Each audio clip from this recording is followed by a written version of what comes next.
একটা রেফিসকে বাঁচানোর জন্য তার পিছনে দাঁড়াইতে হবে কেন? ভাত পাবেন না, ভাত খাওয়ার কোনো কিছু নাই আপনার, কেন তাকে বাঁচাইতে হবে আপনার? একটা লোক র্যাপ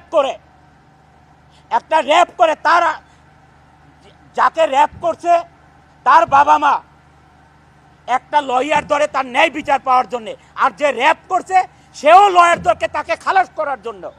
ওই লয়ারদের মা বাবা নাই, ওই লয়ারদের বোন নাই, ওই লয়ারদের বউ নাই, তার মেয়ে নাই,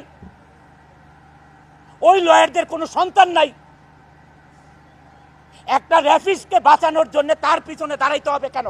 ভাত পাবেন না, ভাত খাওয়ার কোনো কিছু নাই আপনার, কেন তাকে বাঁচাইতে হবে আপনার?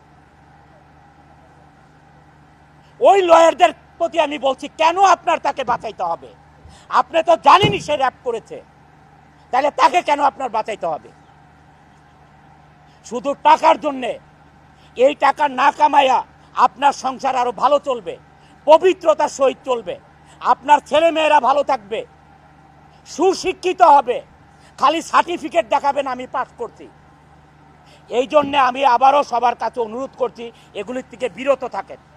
আপনার পুলিশ ভাইরা অনেক কষ্ট করছে, আপনারা ন্যায় বিচারের জন্য কোর্টে হাজির করুন। সেনাবাহিনীরা ন্যায় বিচারের জন্য কোর্টে আপনাদের হাতে তুলে দেয়, আপনারাও ন্যায় বিচারের জন্য হাজির করুন। আমি এই কয়দিন ধরে দেখছি পুলিশ ভাইরা অনেক কষ্ট করছেন এবং ন্যায় বিচার করার চেষ্টা করছেন। আমি আপনাদের কাছে কৃতজ্ঞ, আমি সেনা প্রধানের কাছে কৃতজ্ঞ, সেনা প্রধানের ফুল টিমের কাছে আমি কৃতজ্ঞ। আজকে এই ইন্ডাস্ট্রিকে রক্ষা করার জন্য আমি আপনাদের কাছে কৃতজ্ঞ। আর আমাদের বিচারক, মাননীয় বিচারক মহোদয়দের কাছে অনুরোধ, তাদেরকে জামিন দিয়ে দেশের ক্ষতি করবেন না। আর যেই লয়াররা তাদের পাশে দাঁড়ান, দয়া করে দাঁড়াবেন না। আপনারা যেই টাকায় এই অন্যায়ের পথে কামাবেন, এইটার চেয়ে বেশি আপনাদের সংসারে চলে যাবে।